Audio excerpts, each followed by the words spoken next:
Welcome to Behind the Page, the Eli Marks podcast, with your hosts, John Gaspard and me, Jim Cunningham. Hey there, Jim. John O. Hello. How are you, buddy? Hi. Maybe too much coffee this morning. What do you think? You do. A little hyped up. You seem a little brighter than normal. Well, I thought it was the lighting, but no, Nope. It's the coffee. I'm excited about this episode. Yeah, it's a fun episode with a really interesting guy. Yeah. Plus, I haven't seen you in a while. So It has been.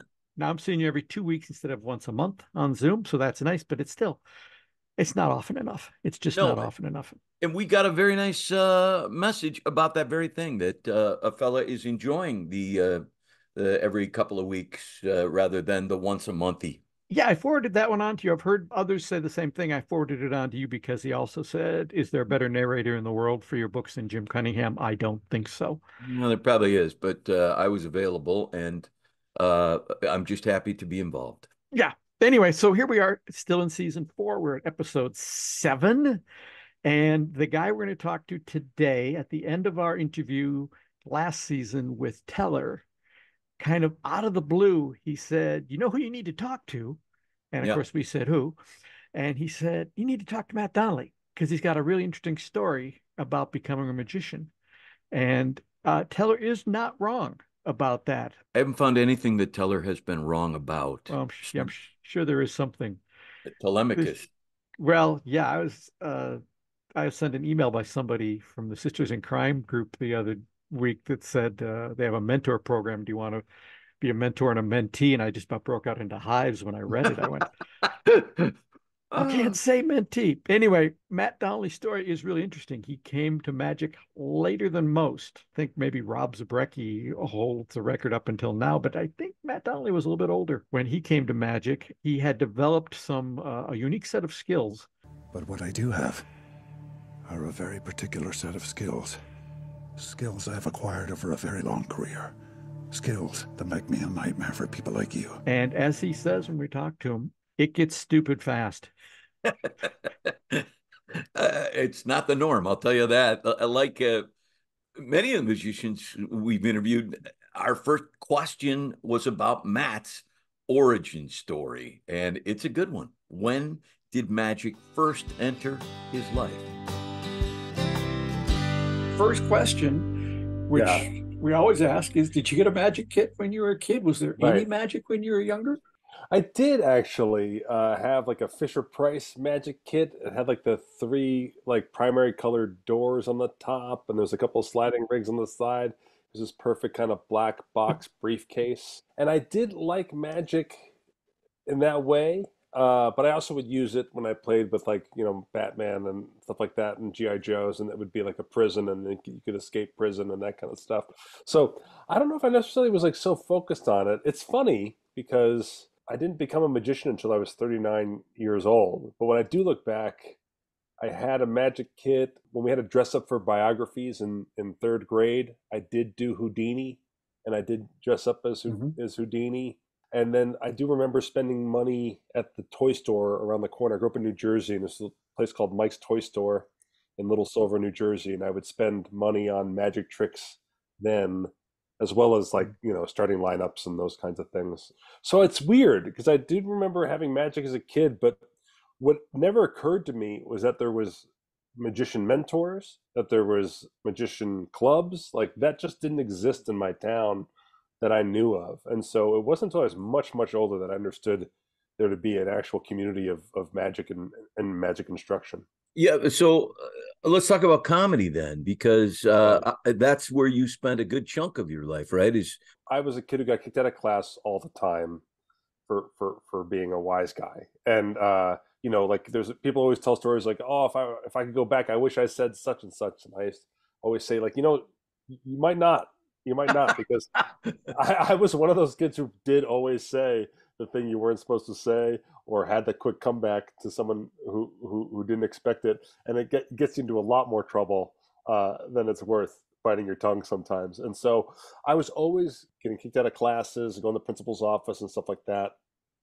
And then a friend of mine, his older brother was in this thing called Improv Jam in Red Bank, New Jersey. and it was happening at 11 o'clock at night on every Friday and Saturday. And I was like, what? And he started describing what an improv show was. And as he was describing these games, I was like, what are you talking about? And so I went and fell in love. It was this little tiny 100-seat theater on the third floor of this converted factory turned into a mall.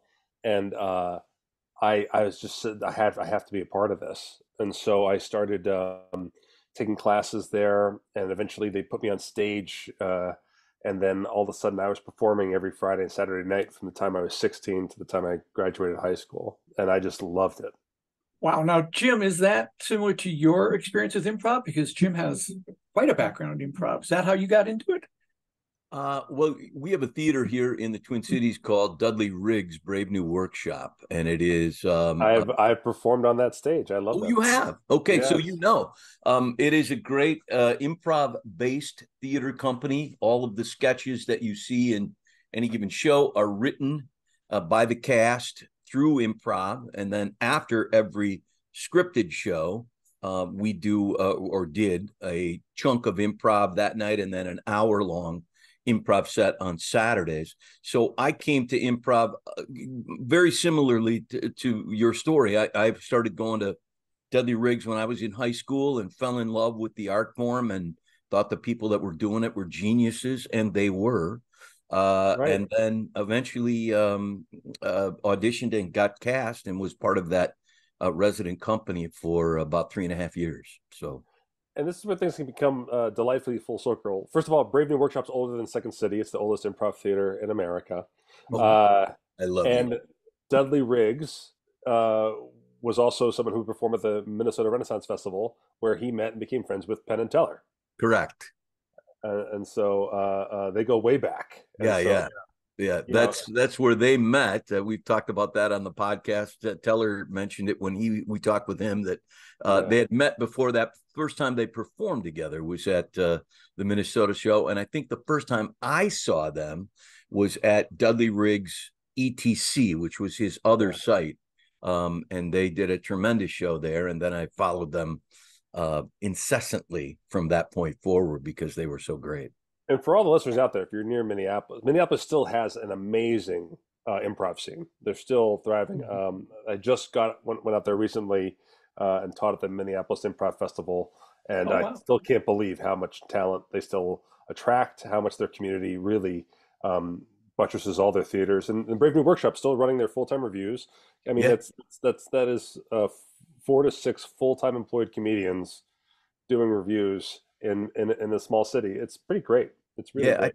I think you're right when we have a tremendous community of improvisationalists here, and I think largely Dudley can be given the lion's share of that credit because he was so instrumental and out there before anybody else was doing instant comedy. There, Dudley. So he should. God rest his soul, he should get a large share of the credit for the fact that we are as improv friendly as we are here in the Twin Cities. Yeah. So you're doing improv in Red Bank, New Jersey. Where does that take you? To New York, right? Like New York's right up the train tracks there. And so from there, I started studying at Chicago City Limits, which is an off-Broadway improv company at the time. Really great improv teachers there. I went to Performing Arts High School where I was an actor, and then I went to Performing Arts College as an actor. But I really, as soon as I went to Montclair State, I really started dropping classes and spending more time in New York, more and more. And then 4 people moved from Chicago and started a theater in New York called the Upright Citizens Brigade Theater. Yeah. And that is the game changer we all know. But so Amy Poehler was one of my teachers. Wow. I remember when she booked a Tide commercial and we all went out to like McManus Pub to celebrate as a class that Amy booked a commercial before she was on Saturday Night Live. Amy Poehler is, by the way, the best improviser I've ever seen.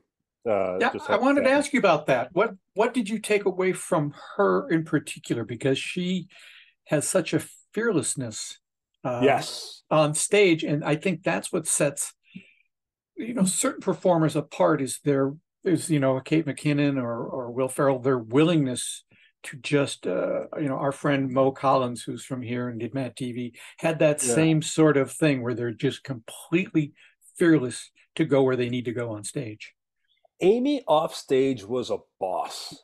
She was a real kind of punk feeling boss, and she really challenged her students. She really challenged people, and really she didn't really like categorizing anything or putting barriers. And then on stage, you could learn more about improv watching her go, because she could do it all.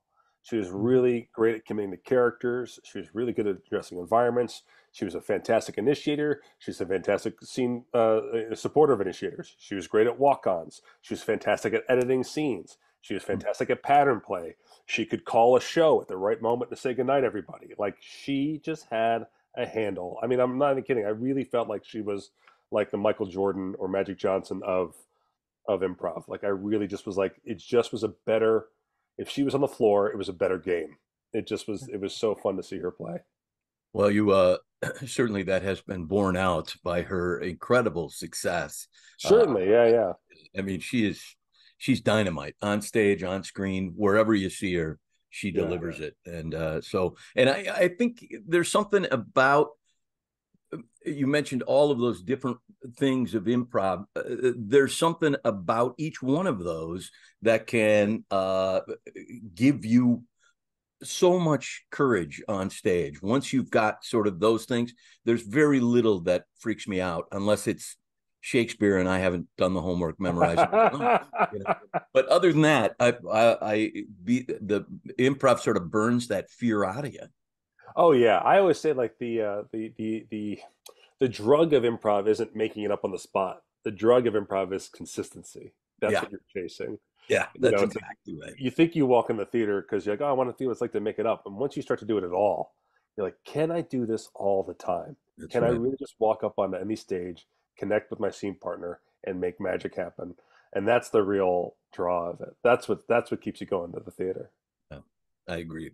What a great skill set and school to have had at that time and in that place. I mean, you really were in the right place at the right time. Yeah, for me, it was unbelievable. I mean, it was the improv theater was started by this guy, Mike O'Keefe, and in Red Bank, and he was part of SAC Theater. So SAC Theater were like Wayne Brady, Nathan Fillion, all this famous improv theater down in Florida. And he was originally from New Jersey, but unfortunately for him and lucky for me, he went through a nasty divorce and moved home. And so he started this improv show just out of habit, but he had such a great knowledge and came from such a successful place of improv.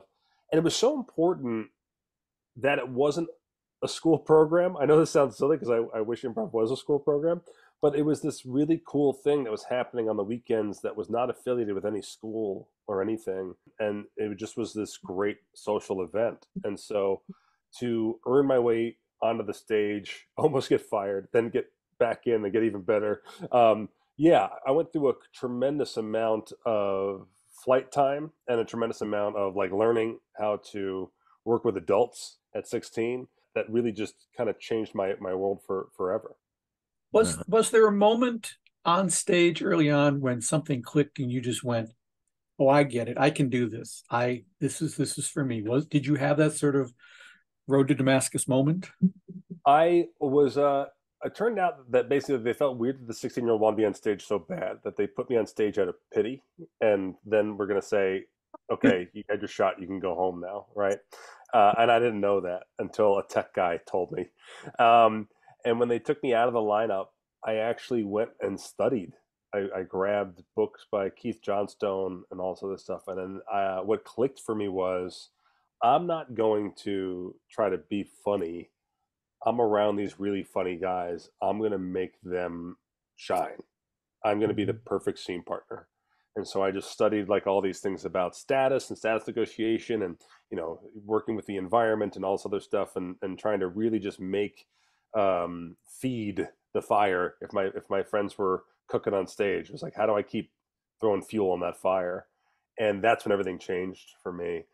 And there was this big improv festival, big improv contest. By the way, big improv contest. There was this contest in a bar in New York, but for me it was huge.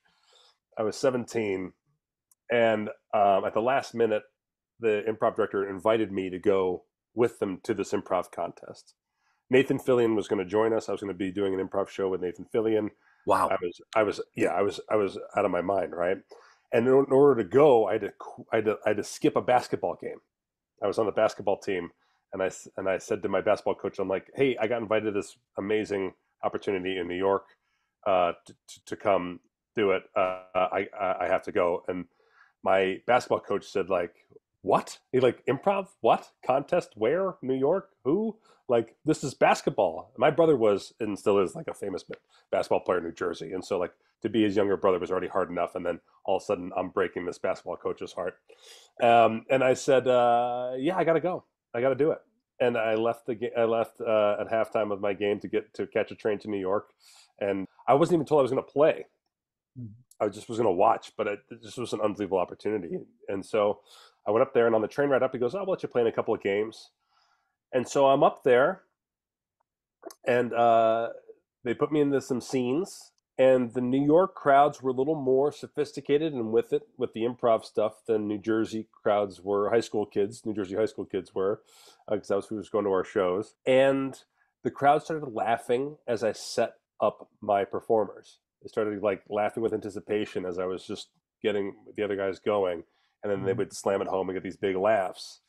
And my improv director, Mike, just turned to me after the show was over and said, every show, Friday and Saturday, every show. And I was like, great. And that was the game-changing moment for me. Did you ever go back to basketball? No, actually, I went in that Monday morning and handed in my uniform. Yeah. Same thing happened to me with soccer. I was a big soccer player and then found theater and was like, I'm done. I don't need to kick something anymore. I'm going to do this now. So, well, for me, it was much easier. Like, no matter what I was doing, I was a foot shorter than my brother, right? So it was like, I knew what it took to go to the promised land, and I just knew that it wasn't happening for me. So it was a lot easier. But once I had improv as the excuse to stop playing, yeah, I handed my uniform and never played. Before you went to that first improv show at 11 o'clock on a Friday night, you didn't really know what you're getting into. Did you have any background or interest in comedy or improv? Did you have a favorite comic you liked when you were younger, who you listened to? I was just obsessed with it. Like, like I grew up, one of four kids. And so like, when the babysitter took us to the video store and everyone get one video, I always got a stand-up comedy video. Like Howie Mandel, I rented that probably like a dozen times, and once I was old enough to sneak in Eddie Murphy, I started buying Eddie Murphy CDs. Stephen Wright, those kinds of things. But I used to also set my alarm to wake up to catch the comedian at the end of Johnny Carson when I was a kid. I had this little like Snoopy alarm clock, and my dad had an old TV in the garage, and I lugged it up to my room myself and put tinfoil in the antenna. And I used to go to sleep, wake up, watch the opening monologue of Johnny Carson. Then the stars would come on, and I thought it was boring. And I would go back to bed and wake back up and watch the stand-up comedians at the end of the show. I think I just always loved it. You were just priming yourself at that point. You really were. Yeah. I think so. It's so funny because it all seemed so haphazard in the moment. But looking back, I guess the seeds were there. Yeah, it's weird. Are you still making it up at the Venetian with Wayne Brady? So he closed that show once he got the Let's Make a Deal hosting gig. He could move back to LA, and so he did. And so he closed that show. But I was in that show for about 4 months. That was another interesting one where I moved to Las Vegas, heard a rumor that Wayne Brady was having auditions for his improv show at the Venetian. And I knew his longtime partner, Jonathan. Again, they came from SAC Theater, and Jonathan came and played in Red Bank with me a few times. And so I got the skinny on it. It turned out I was back in New York, and we just moved out to Vegas, and my wife booked Jersey Boys. And it was really good because we were very poor. And so like her first paycheck we used just to fly me back to New York to audition for Wayne Brady. And then it was the way, like, people who aren't in show business think auditions work. Like, that's the way it worked. There was 50 of us in a room, and Wayne Brady kept playing different games with all of us, and they would just whittle down the room. And then I whittled down from about 50 improvisers to me and this woman, Glennis. And we just played with them for like an hour, just the two of us, just doing different games and just having a good old time. And then I turned to Glennis, who I knew because I just left New York. I said, I just had to say one thing to him. I'm very sorry because I think it's going to have an impact or whatever. And she said, "Oh, okay." And we were leaving, and I said, "Wayne, I live in Las Vegas." And he said, "What?" And I said, "I just moved to Las Vegas a month ago." So I'm a local hire. I live there already. And he was like, "Oh, okay." And then I really apologized to my friend Glennis, as I was like, I just had to do it, you know. Exactly. And then I heard nothing. And I was just I just moved to Vegas, and my wife was in Jersey Boys, so I was just waitering at this Italian restaurant. And all of a sudden my phone rings, and it's his manager, and it's 7 o'clock at night, and his show started at 9. And the manager said, "Wayne wants to know if you can come in and do the show tonight." And I'm in the middle of a dinner shift, right? I have a full section, you know, all my tables are filled with eaters. And I go up to my restaurant manager. And now, if you're in New York or LA, if you're ever around a management, you know, you having to do stuff for acting gigs and stuff is always just a pain in the butt for any restaurant manager. They don't want to deal with it at all. I went up to my manager and I said, "I'm sorry, you know, you're not supposed to have your phone on you while you work." And she's like, "Yeah." I said, I have my phone on me. It rang and I answered it.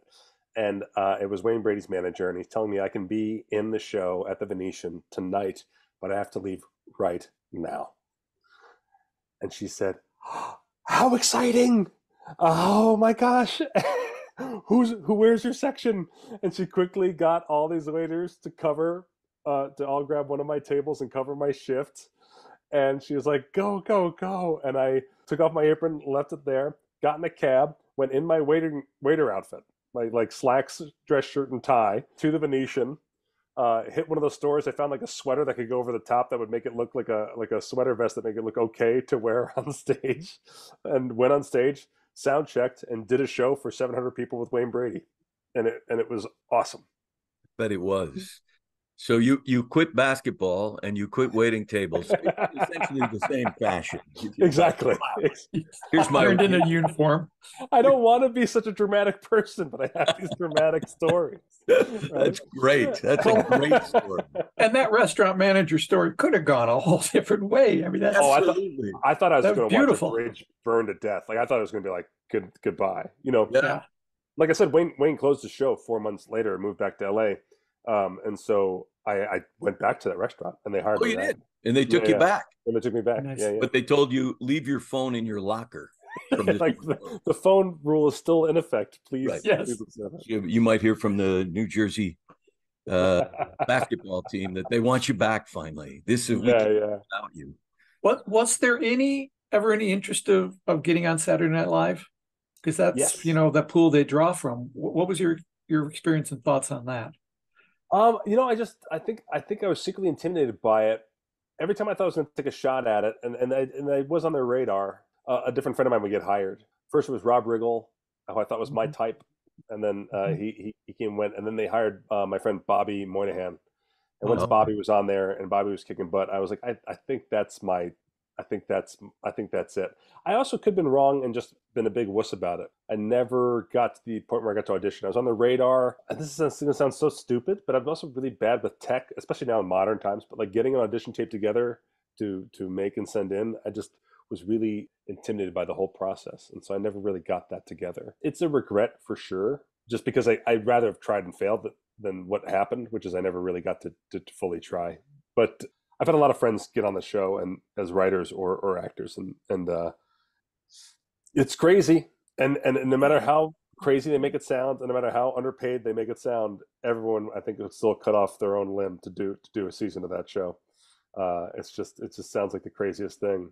I still dream about it. I have dreams where I'm on the show. Oh yeah, I hear you. I get it completely. So, how did you end up opening for Piff the Magic Dragon? Well, that's really that's where it all starts for me with the magic world. You know, so you shifting to stand up at that point, out of improv and into.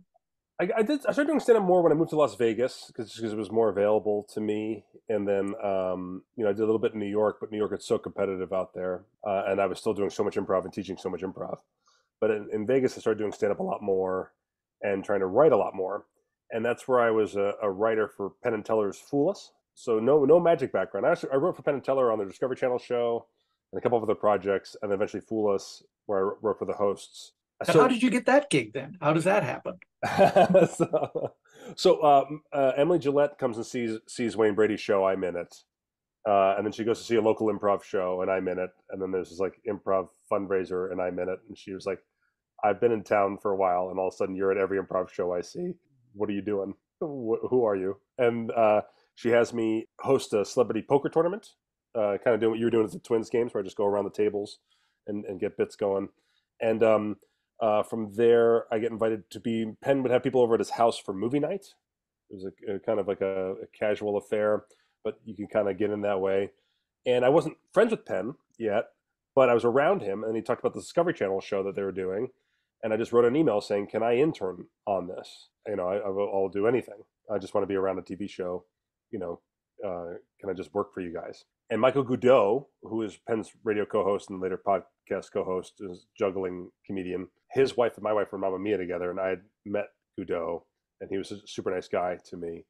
And he responded. He was a writer on the show already, and said, "I know Matt. He's a super nice guy, and if he can help, I think we could use his help." And so Goudeau vouched for me. I interned because I was going to movie night and joking around with Penn. About 6 weeks in, Penn said, "Matt's pretty funny. Should we let him take passes at scripts?" And again, I kind of just have this nervous meltdown of like, oh, I'm going to write jokes for Penn and Teller to approve of. But I do. I take passes at the scripts, and I write, a bunch of jokes. They keep like 3 or 4 per script in, and they like it. And then I get hired as a writer mid internship going into the season of Penn and Teller Tell a Lie on Discovery Channel. And from then, I'm a comedy writer for them the rest of the time. And so fast forward to Fool Us, where I'm working with the hosts. What I try to do is go up to each contestant and try to get extra information so the interview, after the trick is done, while Penn and Teller deliberate, they got to talk to the host. And so I have to give that host as much material as possible, because in the taping, it's a lot longer than what appears on TV. Right. Are you feeding like Allison stuff through her headset as she's talking, or have you done it beforehand? Beforehand. Okay. Yeah. Okay.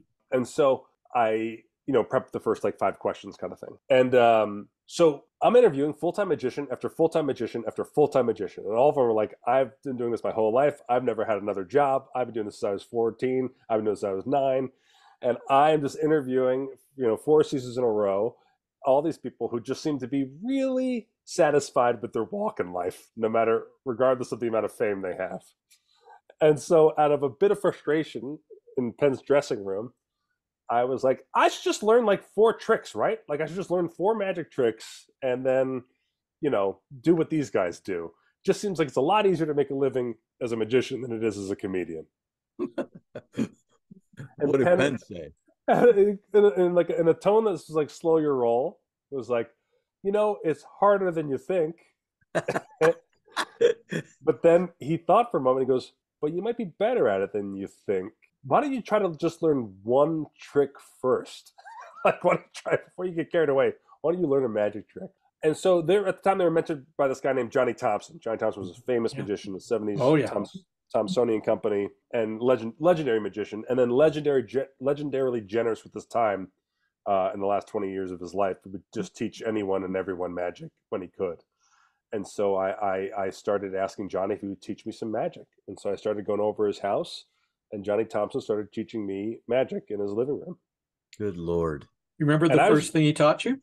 Chop cup. Yeah, you make a ball go into the cup, it disappears, and whether it's in your pocket or underneath the cup, and you keep making the audience misguess, and then you sneak a larger object in at the end to surprise them.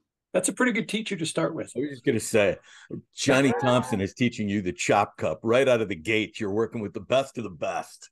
That's incredible. It is. That's the thing. I just laid out. So like we just laid out from like ages 16 to 39. We just heard what I've done, right? Like taking swings and misses, swings and little hits, never quite out to a career. Really just always kind of finding my way and weaseling my way into different places, getting a paycheck here and there, enough to stay in show business, but not enough to really say I have a career.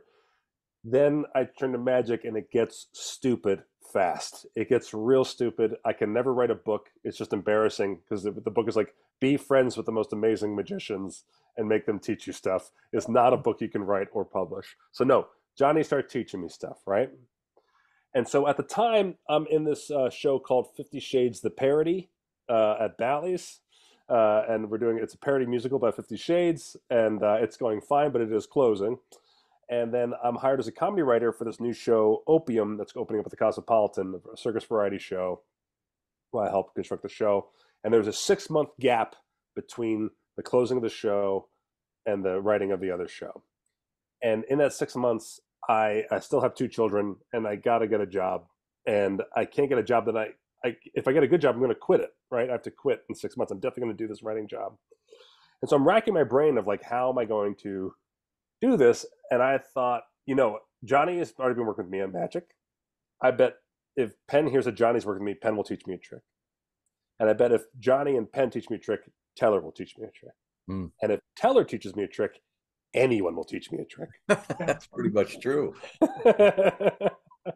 So I do a Kickstarter, an Indiegogo campaign. I do a crowdfunder. I say, I'm going to learn 7 tricks from 7 magicians, and I'm going to put it into a show. And if you want to be a part of this, you can get involved. And I do a big blowout fundraiser, and it goes very well. And I learn from Johnny Thompson, Penn, Teller, Matt King, Piff the Magic Dragon, Brian Brushwood, and Eric Diddleman. Good Lord. All teach me one trick. Wow. That's the happiest story I've ever heard. Really. I mean, that is just so much fun and so incredible. Good for you. Gosh darn it. The chutzpah there. It's like one of those, terminally ill kid wish for things.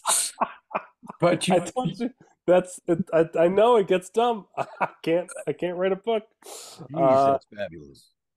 So so now you have 7 tricks. What do you do? I have 7 tricks. I put them together, do a run of shows.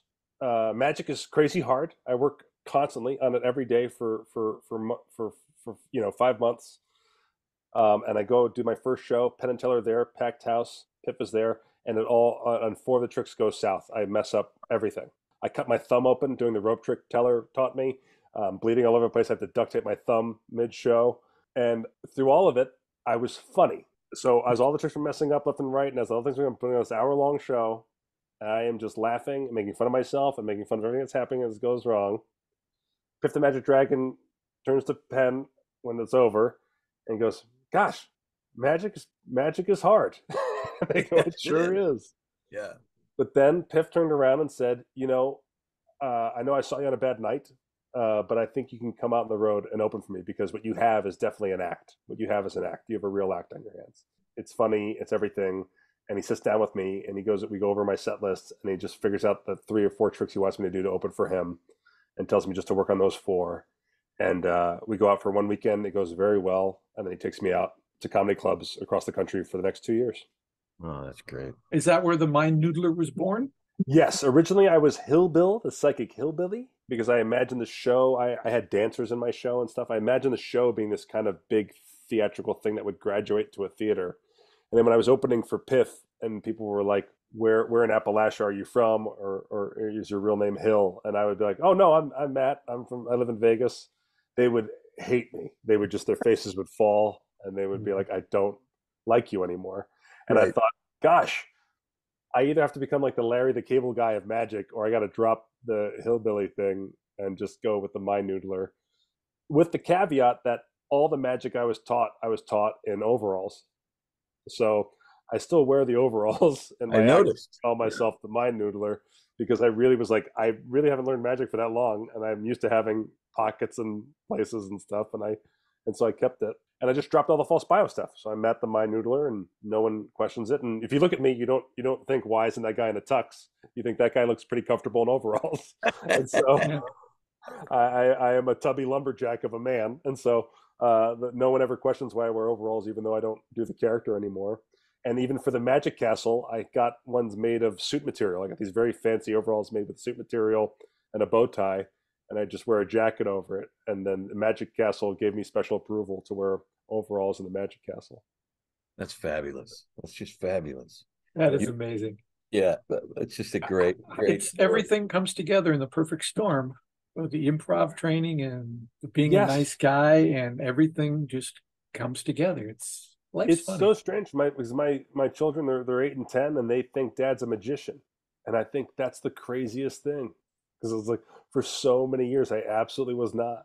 But it's been a crazy ride. And as someone who was clearly obsessed with improv, and like clearly obsessed with performing improv, to have done it from the age of 16 all the way into my late 30s, I didn't realize I needed something else in my artistic world. Mm-hmm. So when I started learning magic, it was so awesome to be a student again.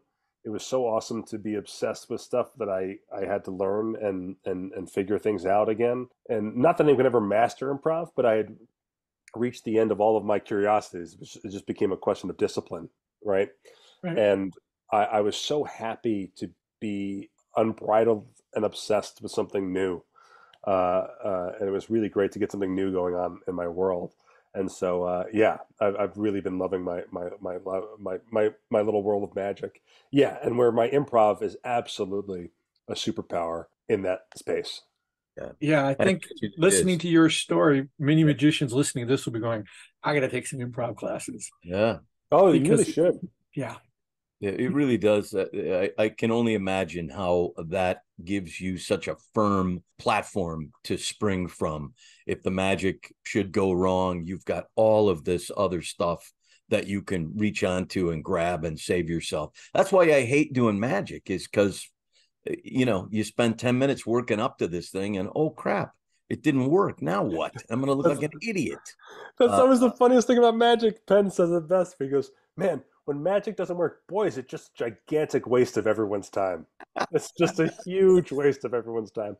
And so I was doing a show actually last night, and one trick, I did 8 tricks in the hour, and one trick went wrong. I just missed a cue and didn't have the right thing written down that I needed written down. And magicians will tell you, like, there are outs or no outs, and I was like, I don't have it. I was like, I blew it. Magic isn't real, and we're gonna move on to the next thing. And I just moved on. And the next thing I went through it like hardcore, and the next trick paid off huge.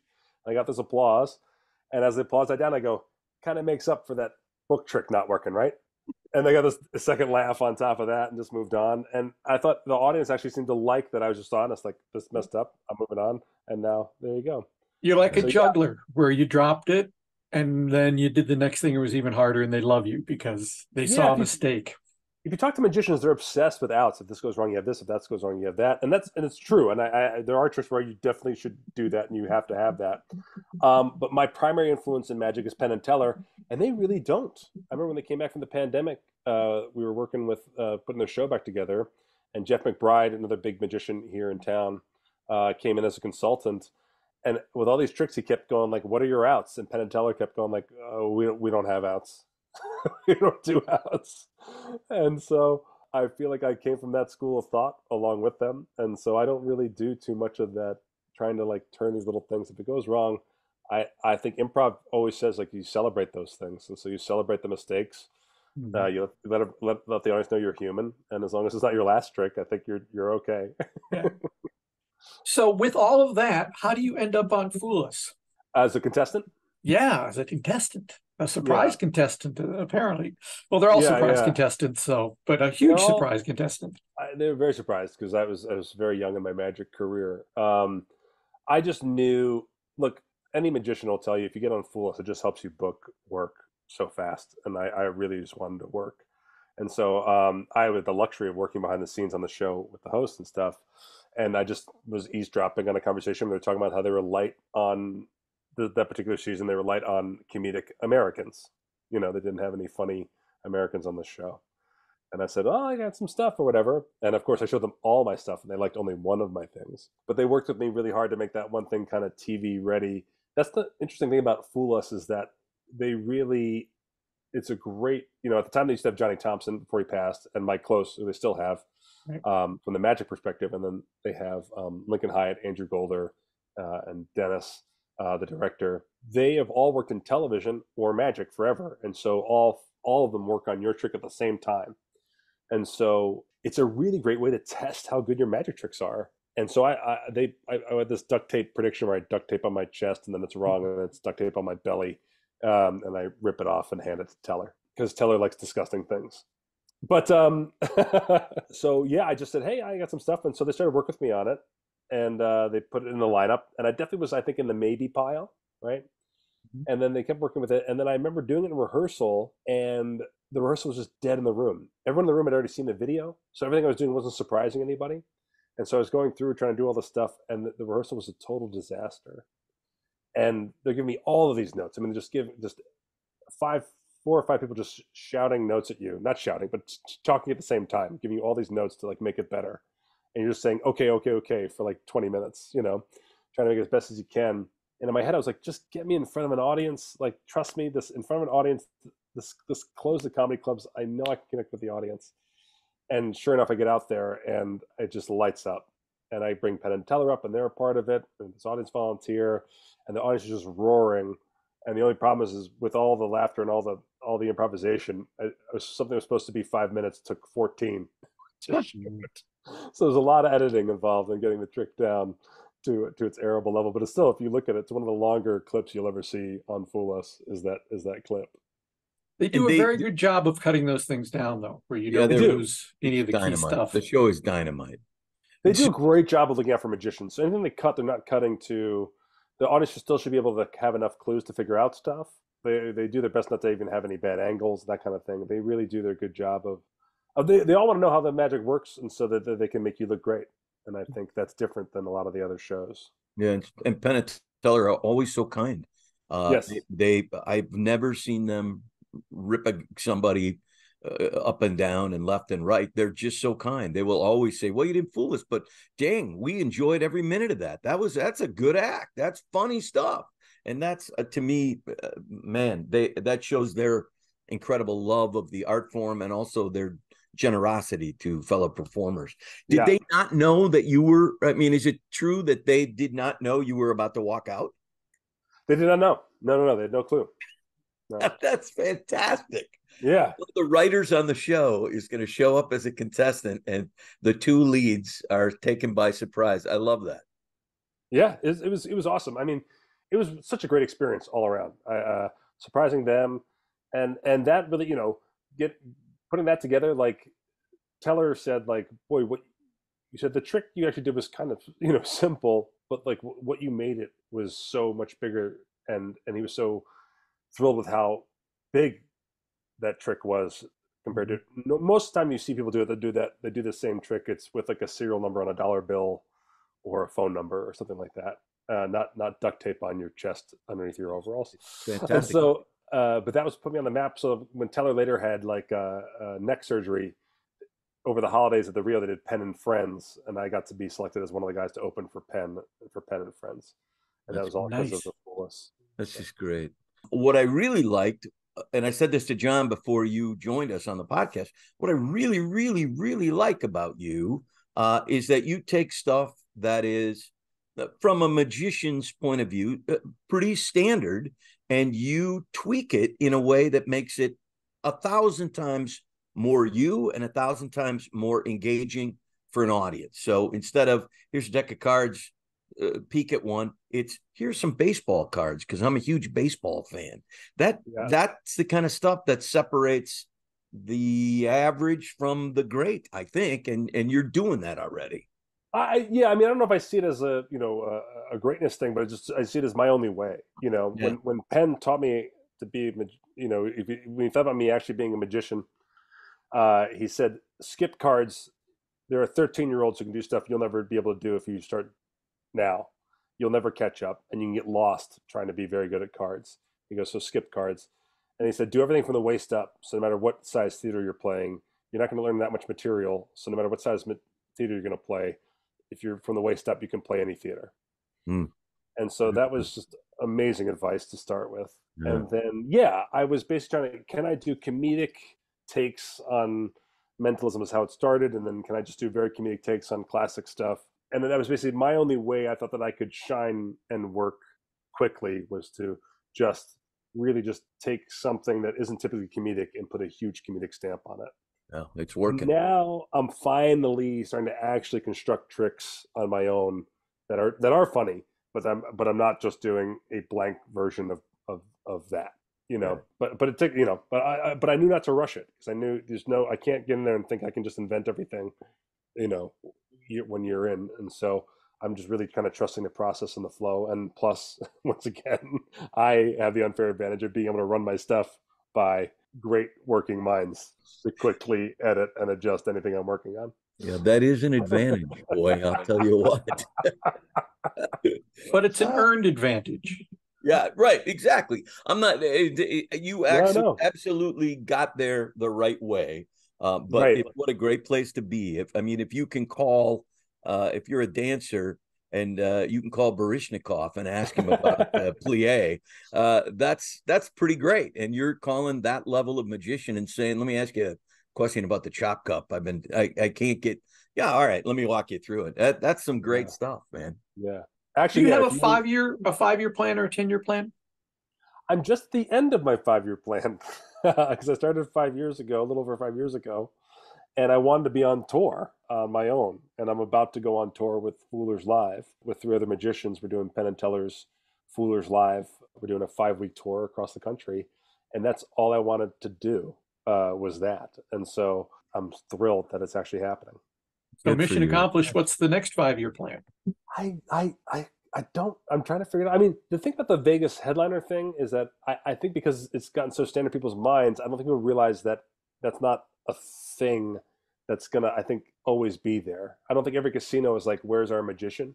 You know, I think you have to be a person who can put butts in seats. And I think that era of a magician being able to do that solely is, might be, Shin Lim and Matt Franco are the last, Magic residents here. And David Blaine was selling a lot of tickets before he hurt his shoulder.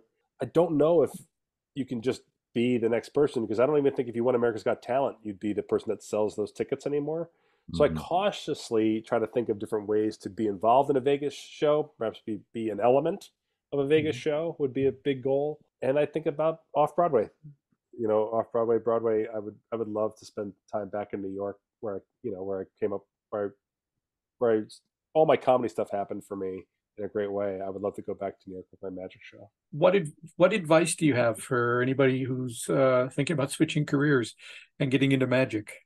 I mean, just, I'm an obsessive person. And so I think you have to really want to do it. I think I'm very lucky in that improv specifically really teaches you how to handle failure and take failure in stride. And I think you're going to fail a ton. And I still fail a ton, working on new tricks and stuff. And so, have that cushion in your brain emotionally, be able to do that, give yourself permission to do that. You're going to want to be embarrassed by the work you were doing a year ago. That's the way when you work on anything, if you're a podcaster, I'm sure you're a better podcaster now than you were a year ago. Right. So you take those failure moments in stride, knowing that you're going to be better in a year. Yeah. Yeah. It's a doing thing. I always say to kids who ask me, how do I get there? Just got to do it. You just have to do it and do it and do it and do it and do it. And then you're going to know, A, do I have what it takes to do it? And B, do I really want to do it after I've done it? Is this, or could you live, doing it as an avocation, be a school teacher or a nurse or a doctor and do some magic on the side? Might that be enough for you? Yeah. And there is, even with improv, I thought about that too, which is like when you try to make your passion your living, it's different. It's sometimes it's good to have a passion that isn't your living. Yeah.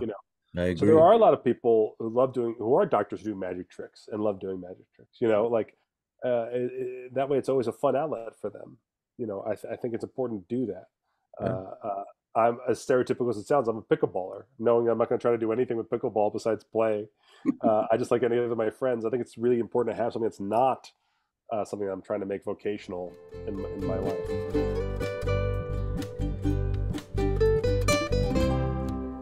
That idea of having something outside of your job that you love to do, even if you love to do your job, having something outside of that is a real smart one.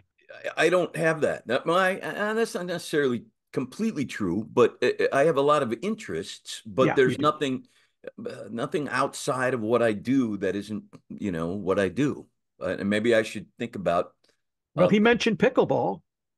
Well, you're getting to an age where that might be. I was just going to say I'm to the right age to play some pickleball, and I have certainly friends who've invited me to pickle and ball with them. I just haven't taken them up on it yet, so I guess it's time. Yeah. Well, when Teller recommended we talk to him, just the very first few things out of his mouth when we talked to him, talking about Penn and Teller and Dudley and the Renaissance Festival and the fact that he's been on the stage at Brave New Workshop. Isn't that great? I mean, what again, the world is just not as big as we think it is. Yeah. Here's a guy out of the blue, and I've been on a stage that he's been on, and he's been on a stage that I've been on, and Yeah. that's just crazy, crazy, crazy. It's not like the Orpheum circuit, that kind of. This is a small improv theater here in Minneapolis, and so cool that he was on that stage. Yes, and it was on that stage that one of the things you said that I just love was that improv burns the fear out of you. Yeah, it really does. I mean, it gives you a skill set that, for the most part, gives you a little bit of a jump or an edge in the audition process because you're just not all that worried about anything. Whatever you want, let's try it that way. I've got a couple of ideas. We could try that. Yeah, the only time I still get nervous, as I think I mentioned in the interview, is if I haven't done my homework, if I have not prepared adequately for something that requires preparation. Right. And I have to fight my, I'm going to use the word laziness, but that's not exactly the word I'm using. I have to fight the fact that, hey, you'll be okay. You'll be okay. You don't have to put a lot of work into prepping for this because you'll be okay. You're good on your feet. You learned all those things. But it really does. Scripted events. I'm hosting one tomorrow that requires a different kind of preparation that I have to constantly remind myself, no, there's not going to be a scene partner. It's not going to be okay. You're alone, and they want you to talk about what they want you to talk about, not random stuff. Yeah. That you're going to make up in the moment. So it's just, it does burn the fear out of you. That's exactly right. And here's the part about his interview that I really like. Him deciding, here's what I'm going to do. I'm just going to be the perfect scene partner. Yeah. I'm just going to be really good at setting the ball. That in and of itself is genius. Yeah. Just not being the star, but being the one that will always be in your corner when you turn, he's going to have something for you. Yep, that's exactly right. And those are he may think he's setting the ball, but those are really the great improvisationalists, in my opinion. Yeah. Those people who can step in and make it better. That's a gift. That's a gift from God. There's just no other way to put it. When he talked about Amy Poehler and her skill set, some of that I'm sure is learned, but I would say at least 50 or 60% of what Amy brings is innate. And then she layered on the skills that she needed, but she just has it from the jump. You can see it in her eyes. She just glows. What did he say? She's the Michael Jordan or Magic Johnson of improv. Of improv. High praise. And he's not wrong. Yeah. She's great. She's absolutely great. Yeah. How about, did you ever wait tables? I never have. All right. Well, I did early on. And I can't imagine, other than some sort of, cataclysm with a very sharp knife in the kitchen, or some sort of stomach illness that prevented you. I can't imagine going to any of the managers at any of the restaurants I work for and saying, hey, I got a chance to be on stage tonight. I'm just going to take off. Can you? And being able to come back. Yeah. You may have walked out, but you weren't going to walk back in. So no, and she was excited. Oh, great. Yeah, wow. Right. That's a special person too. A lot of special people in this interview. Yeah. And then how did he put it? I should just learn 4 tricks. Seems like an easier way to make a living. And just saying that to Penn, and Penn going, and then having your first teacher. Who was your first teacher? Oh, Johnny Thompson. Yeah, one of the greatest magicians in the history of America. Although my first teacher was Suzanne, so she's terrific too. Yeah, Johnny is one of those people that I rue the day I never got a chance to meet him. There was a small window, Eugene. There you go. If you are listening from home, feel free to take a shot right now because Eugene's name came up. There was just a short window. I was at a conference of Eugene's in Vegas, and I mentioned how much I'll call him and we'll all get together. And then something happened and he called him and Johnny was unavailable. They were going out of town or whatever. But he's one of the guys that I just think was the bee's knees in this business. Yeah, we missed that one. Yeah. And if Johnny teaches me a trick, then maybe Penn will teach me a trick, and then maybe Mac King will teach me a trick, and then maybe Teller will take me. Teller teach me a trick. Anybody will teach me a trick. Yeah. You know, you're talking about the best of the best teaching this guy his stuff. That's just incredible to me. And then the idea that Penn and Teller don't have outs, and celebrating the mistakes. You know, I recently was doing a book event, and so at book events, I can do wave, 20, 25 times in a day, depending how many people come by the table. And hey, you want to see a magic trick? And one of the times, I just did it wrong. And I know listeners out there going, "I'll just screw that up." Well, I did. I screwed it up, and didn't faze me at all. I had Matt Donnelly in my pocket, and I just said to the person, "Yeah, sometimes magic doesn't work. Can I talk to you about these books?" And you just move on, and you don't let it fester for days and days and days. No, and this is it's one thing to make a decision if you're Penn and Teller, we're not going to have any outs. It's a completely different thing for me. It's not that I'm making the decision. I simply don't have outs. When I do my magic, if it goes south, I got nothing. All I can say is, well, I guess the spirits aren't cooperating tonight. And, because it's all spook ghost magic kind of stuff. But it's nerve-wracking. I don't enjoy it. I have to really steel myself for it. But when I talk about improv training, taking the fear out of you, magic is the only thing that still makes me shake a little bit when I go out to do it. But in your spook show, you do have that out of, well, I guess the spirits aren't working with us tonight. Yeah, but John, great. That's a great, out. But I've spent 15 minutes getting this moment. Ta-da! Shoot. I guess the spirits aren't cooperating. People throw things at you. Yeah. They'll just throw things right at you. Well, sometimes magic is a waste of time.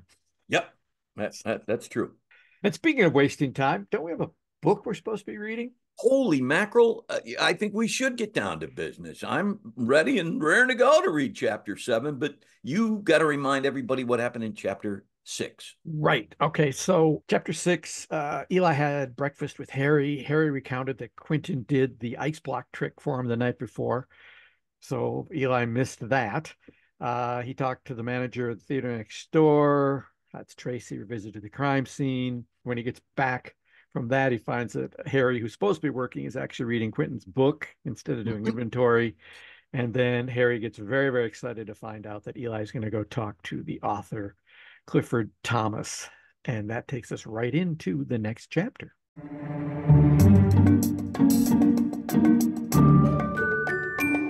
Chapter 7.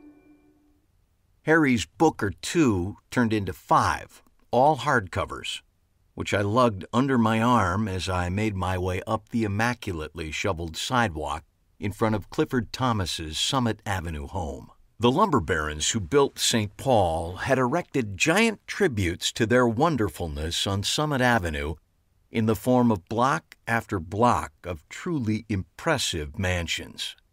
The one Clifford Thomas called home was both typical and atypical.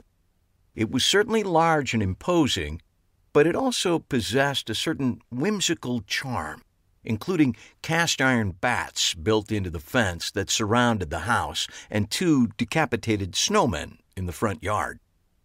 The house included a turret and a widow's walk, the latter of which had been decorated with a large Santa Claus figure. The illuminated leg lamp from the movie A Christmas Story was visible in the front window. Given the level of his publishing success, I wouldn't have been surprised if it was the original prop from the movie. In fact, given how rich Clifford Thomas was, that could have been Santa himself taking a shift up there on the Widow's Walk. A former newspaper reporter and freelance critic, Thomas had made his name as the author of a series of mystery and thriller novels, all set in Minnesota, and each featuring a clue-laden and weather-related title. Under my arm, I held Harry's copies of Blizzard Watch, The Lake Effect, The Night of Black Ice, Polar Vortex, and his latest bestseller, The Endless Killing Frost. I've been surprised Clifford Thomas answered his own phone and was equally surprised when he answered his own front door. Despite being in the dregs of winter, he sported a healthy tan that appeared to have come from the sun rather than a bottle or tanning bed. Perfect teeth formed a perfect smile as he put out a large, warm, and soft hand. "I'm Clifford Thomas. You must be Eli Marks," he said, gesturing with his free hand that I should step out of the cold and into the massive foyer. His introduction was unnecessary, as his face was just about as well known as his books, at least around these parts. No Salinger-esque reclusive lifestyle for the Twin Cities' own Clifford Thomas. His face adorned local magazines. He appeared frequently on the local PBS fundraising telethon, hosted celebrity-packed charity events, and was said to personally hand out candy to trick-or-treaters each Halloween. Needless to say, he offered full-size candy bars to the kids, not the loathsome fun size. "I'm surprised you greet guests yourself," I said. "I imagine you get a lot of fans knocking on this door." "I do get a lot of fans who come to the house. Some I let in, some I don't. Depending on your mood?" "Depending on the fan," he said with a smile and a wink. "Oh, don't bother taking your shoes off. I have dogs." I was willing to take him at his word, but the surroundings belied his assertion. The immaculate wood floor showed no obvious evidence of canine occupation. He ushered me into the foyer, and it did not disappoint. The lumber baron who built the house clearly had access to only the best timber and displayed it stunningly across the walls, the stairs, the banister, and even an inlaid wood ceiling. Clifford moved energetically toward a bookcase that lined one wall. "Can I get you something to drink while we talk?" he asked, looking over his shoulder at me. "I'm good," I said, not entirely sure why we were walking at full speed toward a bookcase. Before I could form the question, the answer appeared. The bookcase slid open, parting like the doors on the Starship Enterprise. I might have been mistaken, but the process might have even included the swish sound effect from the TV series. Clifford turned and beamed as we entered the room. "I have to spend my money on something," he laughed by way of explanation. "And who doesn't want a secret room behind a set of bookcases?" "I can't speak for the population at large," I said as we entered the big, airy room, "but it's something I've wanted since I was like 5. Please tell me you don't also have a bat pole to the Batcave." "If I did, would I admit it?" "Probably not." The room appeared to be a mix of library, office, and sitting room.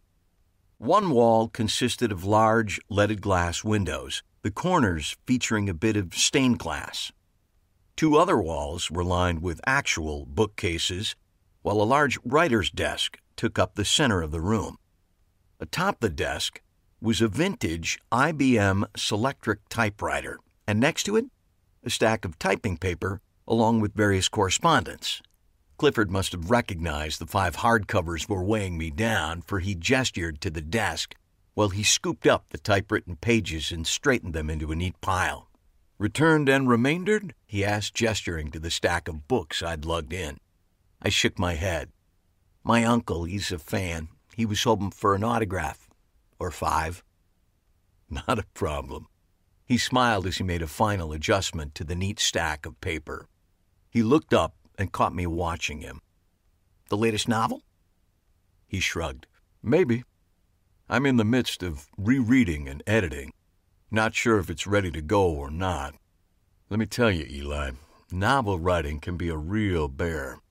Plus, being on a deadline is a headache all its own. I'm being pressured to turn it in, but happily, I've reached a point where I can say they'll get it when they get it and have the clout to back that up." "That must drive your publisher a little crazy." He shrugged. They've learned to live with it. They know they'll get the book and the all-important title when I'm ready to hand it over. I glanced down at the Classics Electric, which was in pristine shape, not beginning to show any of the wear and tear you'd expect to find. You know, I had read somewhere that you still write on a typewriter, but I always thought it was just PR. It's both true and PR, he said, gesturing to an antique couch as he took a seat in a matching high-back chair. Like it or not, it's all PR. There was a moment of silence while we both settled in. All right, Eli, I understand we're here to talk about murder. His bluntness took me by surprise. Yes, I suppose we are. He straightened the seam of his pressed trousers, and I saw for the first time that while his shirt and pants could easily have been hand-tailored, for footwear, he preferred the nostalgic look and feel of plain old bright red Jack Purcell sneakers. These contrasted nicely with the Rolex on his wrist. Our friends in homicide filled me in on the details of the murder of Tyler James and gave me the impression I was under consideration as a possible suspect. I understand all that. What I don't understand is how you fit into this. They said you found the body, but that doesn't naturally lead to conducting interviews, does it? I shook my head. I think there's no precedent for this. All I know is I'm supposed to talk to the suspects after the police have finished with them. Oh, sad to say, I don't think the police have finished with me. You see, I knew Tyler James well and had made a handful of purchases through him. I told the police as much. Well, that doesn't necessarily mean anything. He shrugged. Perhaps, perhaps not. We'd had some heated negotiations in the past, Tyler and I. I'm sure at least one of those arguments was witnessed by others. Plus, of course, I have no alibi for the night of the murder. I've convicted people in my books with far less compelling evidence. How do you feel about that? He smiled at me wryly. Is this a therapy session? I'm not sure what this is. Honestly, I feel intrigued, he said, settling back into the chair. I've written more than my fair share of locked room stories, but this is the first time I've found myself as a character thrust into the midst of the mystery. Any thoughts on a solution? You mean as a mystery writer as opposed to a murder suspect? Whichever works. They say the difference between fact and fiction is fiction has to make sense. Sadly, real life doesn't always work out that cleanly. He smiled and continued. Eli, I love locked room mysteries. That's why I write them with, he gestured around the room, no small amount of success. I think their appeal lies in the fact that each of us, in our experience, is a victim of our own locked room mystery. We're locked into this thing called life. We're doomed, and we end up dead, with no real understanding of who killed us and why. That's very philosophical. The best mysteries are ultimately primal. I suspect your uncle would agree with me, he said. As for this case in particular, one or two elements don't quite make sense to me. Such as? For one, if in fact Tyler was in the midst of a transaction involving London after midnight, a mouth-watering possibility if it's true, why did it go south? All the elements of the sale were in place. What went wrong? I considered this. Clearly something. Clearly. The other odd element is simply the amount of money. Well, $75,000 is still, even in this day, a lot of money. I believe it's far below the market value, or perhaps I should say black market value of that movie. A down payment? I ventured. In fiction, these are questions which would demand to be answered. In real life, we may not be so lucky. He glanced at his watch. Eli, it's coming up on lunchtime. I was on my feet before he could continue. I understand. I've taken up enough of your time. He waved a hand at me. On the contrary, I was going to ask if you'd like to continue this conversation over lunch. I was just going to walk to the club, assuming another blizzard hasn't descended on us while we spoke," he added, turning to inspect the weather conditions through the large windows. "Would not surprise me," I said, not sure if I should stay standing or return to my position on the couch. This is the only winter in memory in which I was actually concerned about coming down with snow blindness. Clifford suddenly turned from the windows and tilted his head to one side, his eyes narrowing. "Snow blindness," he said slowly. "Snow blind. I like that. I like that very much." He jumped up and moved quickly to his work desk. He yanked on a black knob on the front of the desk, and a small wooden board slid into view. From where I stood, I could see a sheet of paper had been taped to the surface, and the sheet was covered with handwritten scribblings. Clifford grabbed a pen and added a notation to the sheet. "Snow blind," he said with satisfaction. "Oh, that's a good one. Thank you, Eli." He slid the board closed and then looked over, recognizing the look of confusion on my face. "Oh, I keep a running list of possible book titles," he said, gesturing toward the desk. "I've learned that whenever I think of one, I have to write it down or else it will disappear into the ether, never to return. Such is the life of a writer," he added with a smile. "Now, let's go get some lunch and talk a bit more about murder." I admit to having a preconceived notion, okay, let's call it a prejudice, about the Summit Club. It's a legendary institution in the Twin Cities with an exclusive membership and a storied history. My impression of the place had always been that when really rich people wanted to make moderately rich people feel inferior, they would invite them to the Summit Club. Situated on Summit Avenue and overlooking downtown St. Paul, the club completely lived up to its reputation. I felt instantly out of place the moment we walked through the massive front door. To be honest, my deep feelings of inferiority kicked in as soon as we approached the massive building, which was half mansion, half quasi-castle, and 100% imposing. Clifford Thomas had not been kidding when he suggested we walk to lunch. The club was less than a block from his own mansion, and upon arrival, I got the immediate impression he was a frequent, perhaps daily, visitor. We were quickly settled into what I assumed was his regular table, right next to a large set of windows, presenting a stunning view of downtown St. Paul below and the river and rolling hills beyond. Within seconds, I was handed a daily menu on what felt like real parchment, while the waiter set a tumbler of something with ice in front of Clifford. The waiter, an older, rail-thin man with a feathering of white hair across his otherwise bald head, stood by silently while I quickly scanned the options on the menu, finally landing on something I recognized. "A BLT," I said, handing back the menu and trying to get comfortable in the chair, which had apparently been designed without comfort in mind. "And to drink." I glanced over at Clifford, who was sipping his unknown concoction, and I immediately decided not to blindly emulate him, as that might lead to actual blindness, or at the very least passing out in the foyer. "Hot tea would be great, thanks." The waiter nodded and moved away as quickly and quietly as he had arrived. "Aren't you eating?" I asked. "He knows what I want. I'm a creature of habit in most things, but especially lunch." "This place is impressive," I said, scanning the room, which held maybe 20 small tables and currently about 10 other diners. "I believe that is its sole ambition," Clifford said. He smiled and looked around the room, where the quiet buzz of conversation seemed to magically stay at exactly the same volume. "My ex-wife hated this place. She called it the elitist club."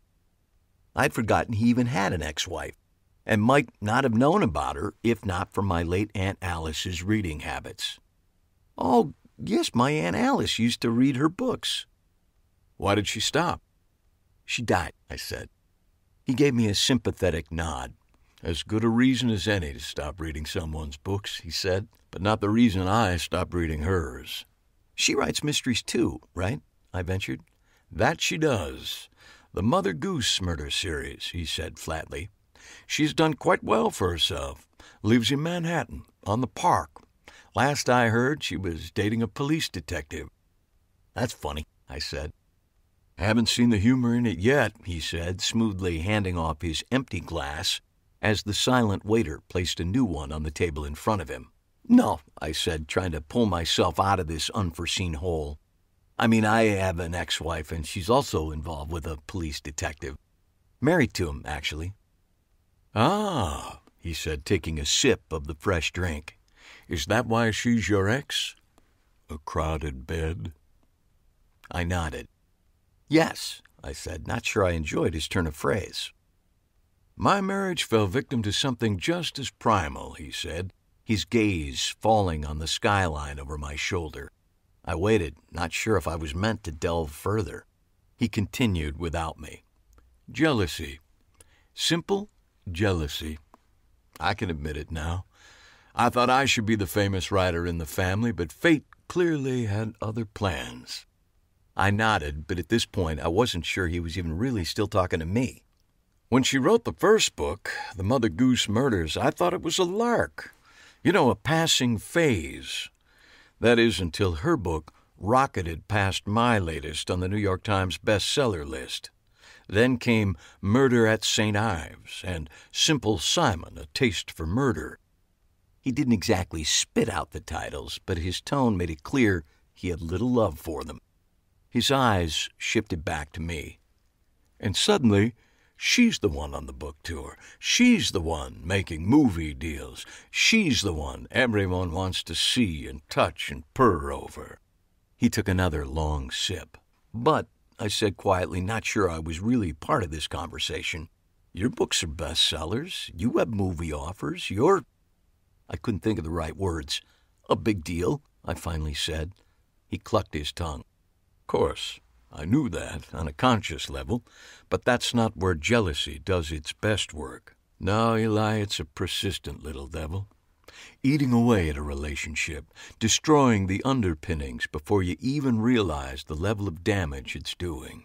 He looked up to see the waiter had returned with a sandwich for me and a bowl of soup and another drink for Clifford.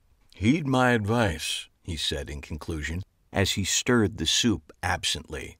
Guard against jealousy at every turn. If not, he said with a laugh as he gestured around the grand, impressive room full of millionaires, someday you may end up like me. I had the strangest dream last night. Clifford was still talking, but we were no longer seated within the warm confines of the Summit Club. After a long, long lunch that mostly consisted of drinks for Clifford, he had wisely decided he needed a nap, and we were in the midst of making the short trek back to his house. His gait was unsteady, and I kept one hand near his elbow as we navigated the light snow which had fallen during our afternoon sojourn. I dreamt I had killed someone, he said as we crossed Summit Avenue. My ears, buried as they were under my stocking cap, perked up, and I did my best not to make any sound of surprise as we made a left, heading down the block toward his mansion. I mean, he continued, in the dream, I had this vague memory of killing someone, but I had somehow blocked it out. But when I woke up, the feeling of the dream stayed with me.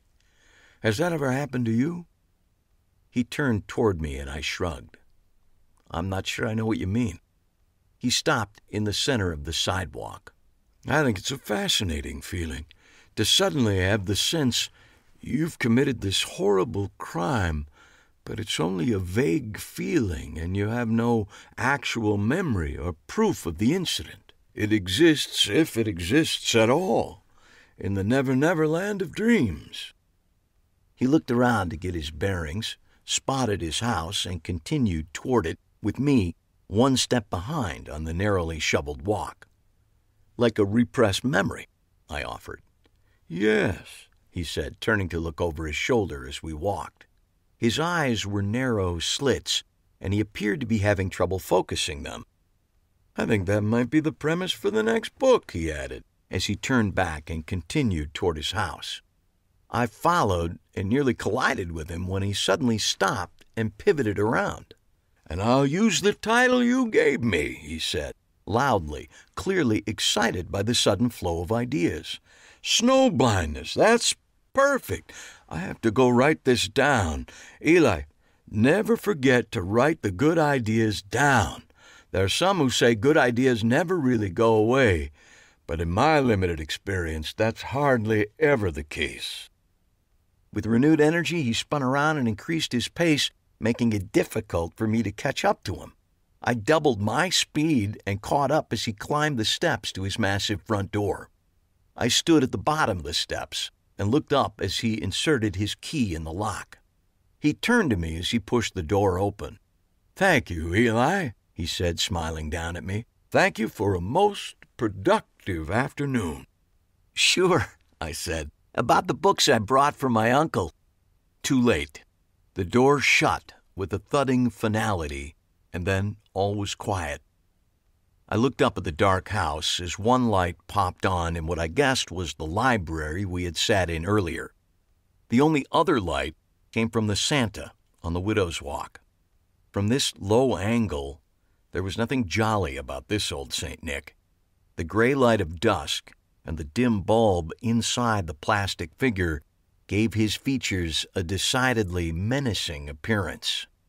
The snow continued to fall lightly as I quickly headed back down the walk past the decapitated snowmen, realizing for the first time just how cold and dark the day had turned.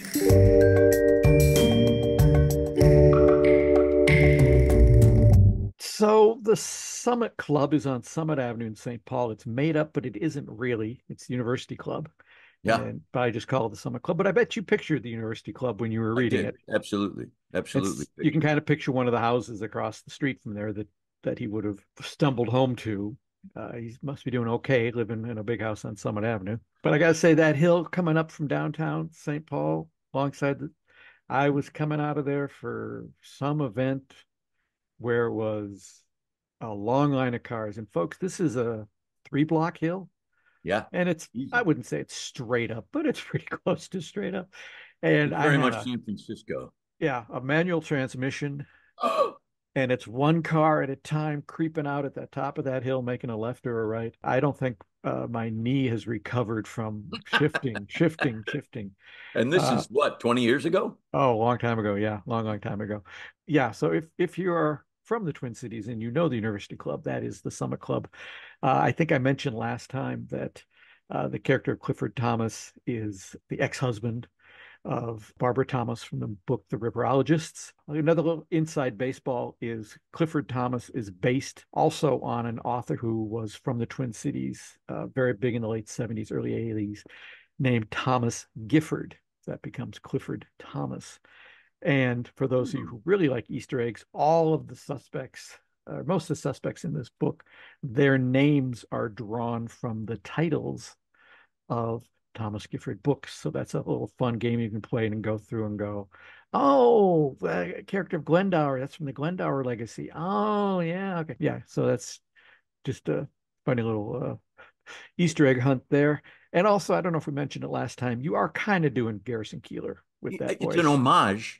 It's not in any way, shape, or form to make fun of him. You said we need an author. And I said, how about this? Yeah. But it had absolutely, I'm not trying to mock the man. I think the world of him. I've never worked with him.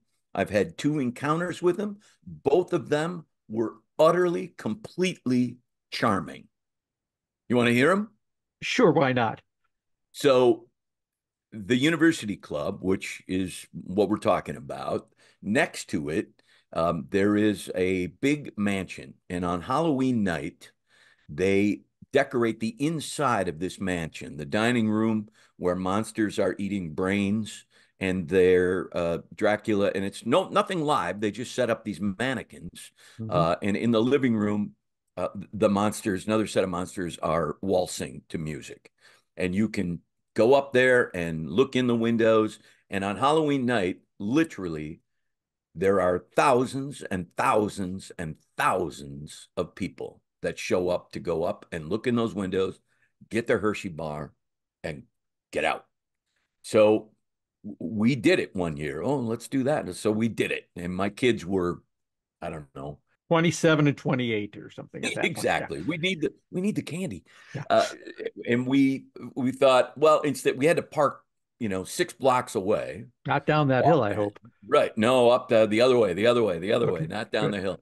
And I said, well, instead of it looks like nobody is trick-or-treating on Summit, let's just go over a block and we'll go back up that block and trick-or-treat there until we get back across street, get to the car. And we're trick-or-treating, and my kids go up on a porch of this beautiful mansion and ring the doorbell, and a guy comes out, and he's in kind of a Dracula costume. And he says, and I'm standing, on the sidewalk like you do as a dad, and I hear him say, well, what have we got here? And I went, that sounds like Garrison Keillor. Oh, what are you supposed to? Oh, you're a werewolf, huh? That's lycanthropy. I think that's passed down from the parents, isn't it? And then he gives him a candy bar the size of my computer. Yeah. Each of the kids get these giant candy bars. And the kids come back to me, you guys, that was Garrison Keillor. Both kids look at me. Can we go to the next house, please? No frame of reference, but yeah, it was great. And then another time I saw him at a book signing, and I was trying to remember a particular news from Lake Wobegon that I really love. And I couldn't remember the name of it, so I couldn't find it in the, at this point, cassette tapes that I'm looking through for it. And so he signed the book, and I said, can I ask a question? He said, of course. I said, I'm looking for I got your tapes, and I'm looking for this story about the history professor who has to become a administrator rather than teach. And, I know what you're talking about. It's called A Letter from Jim. And I said, oh, that's funny because my name is Jim. He said, well, now you'll never forget it. And I never have. And it's among my favorites of his. I love him. I think he's great. And every so often I will just waltz down to Lake Wobegon and listen to 6 or 10 or 8 or 15 or 1,000 news from Lake Wobegon back to back to back to back to back. It's great stuff. It is. And I say all of that because I really honestly am not making fun of a guy. It's an homage. Yeah, I think you're fine. What are the chances that he's listening to this podcast? Oh, probably 1 in 6. Probably 1 in 6? Probably, yeah. Oh my gosh. I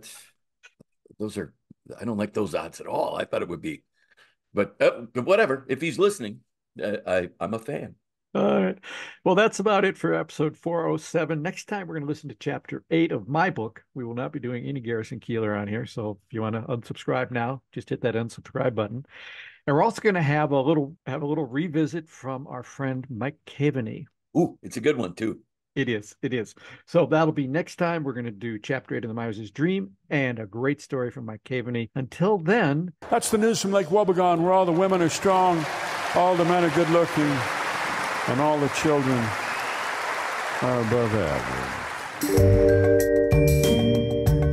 This has been Behind the Page, the Eli Marks podcast, with your hosts, John Gaspard and Jim Cunningham. Produced by Albertsbridge Books at Grass Lake Studios. Find this podcast and all the books in the Eli Marks series at EliMarksMysteries.com. That's ELIMARKS Mysteries.com. And thanks for listening.